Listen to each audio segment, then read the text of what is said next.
बांग्लादेश की प्रधानमंत्री शेख हसीना 4 दिवसीय भारत यात्रा पर है। रविवार को उनका पहला दिन रहा, जहां उन्होंने खुद से जुड़ी कई कहानियां सुनाई।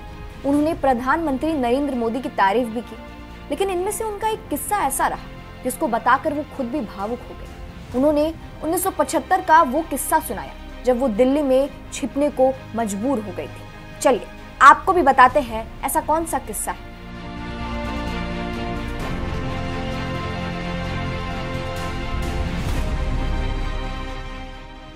दरअसल बांग्लादेश की प्रधानमंत्री शेख हसीना ने बताया कि कभी वो भी दिल्ली के पॉश पंडारा रोड के पास छिपने रहने को मजबूर थी, जहां वो अपने पिता शेख मुजीबुर रहमान की हत्या करने वालों से बचने के लिए अपने बच्चों के साथ रहती थी। एएनआई को दिए गए इंटरव्यू में उन्होंने ये किस्सा सुनाया। किस्सा सुनाते सुनाते उनकी आंखें नम हो गई थी।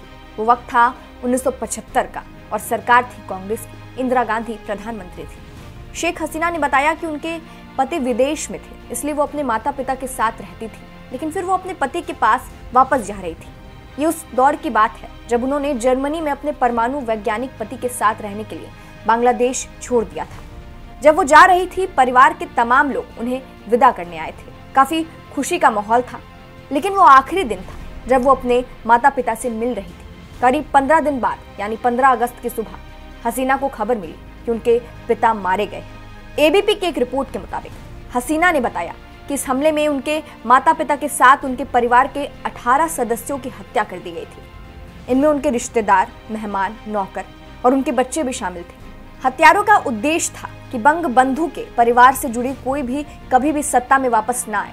हसीना ने बताया कि उनका छोटा भाई महज 10 साल का था, लेकिन उसे भी नहीं छोड़ा गया। हसीना ने उस दौर को याद करते हुए बताया कि भारत उन्हें मदद देने वाला सबसे पहले देश में से एक था। इंदिरा गांधी ने तुरंत सूचना भेजी कि वो हमें सुरक्षा देना चाहती है। इसके बाद उन्होंने दिल्ली वापस आने का फैसला किया, क्योंकि अगर दिल्ली जाती तो वहां से अपने देश आसानी से वापस जा सकते थे और पता लगा सकते थे कि आखिर परिवार के कितने लोगों को मारा गया है। उन्होंने कहा कि दिल्ली में हमें एक घर में पूरी तरह सुरक्षित रखा गया था, क्योंकि सभी को हमारी चिंता थी।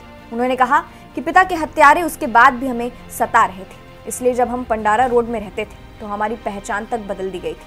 अपने माता पिता को खोने के बाद हसीना को 1981 तक अपनी पहचान छिपाने के लिए मजबूर होना पड़ा था। ये किस्सा यही बताता है कि भारत ने हमेशा से बांग्लादेश की मदद की है और साथ साथ पीएम शेख हसीना की, इसलिए तो वो भारत के गुण गाती रहती है। साथ साथ वो पीएम मोदी की मदद को भी याद करती है, उसकी भी तारीफ करती है। चलिए आपको ये भी सुना देते हैं कि एएनआई को दिए गए इंटरव्यू में कैसे शेख हसीना ने पीएम मोदी की तारीफों के पुल बांध दिए थे। You spoke about your battle against COVID-19 and you vaccinated almost more than 90% of your population. What do you have to say about the Vaccine Maitri program? Did Bangladesh benefit from it? I really thanks to Prime Minister Modi to take this initiative, and that he contributed vaccine to not only Bangladesh, also some South Asian countries. And it's really very helpful, and it's a very prudent initiative he has taken.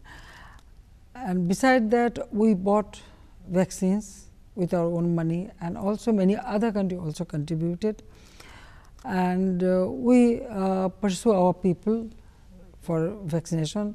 Usually people from our country, especially the village level, even some in town also, I found many people very much reluctant to take vaccine. They don't want to take the pinch of the needle or sui nail in eye. So, but we have to pursue them, and we told them that it is nothing but it will save your life. Yes. So that we engaged everybody so that they make people. So it was really a very good initiative. This Vaccine Maitri is a very good initiative. I really support it. So there's been, Western observers are often critical that SAARC, the countries, member countries in SAARC, they don't cooperate as much as other groupings do. But this Vaccine Maitri and also the evacuation of students from your country, from our country, that happened. That took place because of cooperation between the two countries. That's true. I really, thanks to Prime Minister again, that during this war between Russia and Ukraine, many of our students just stuck off and they came to Poland, took shelter. But when you evacuate your student, Indian student, they also brought our student back home.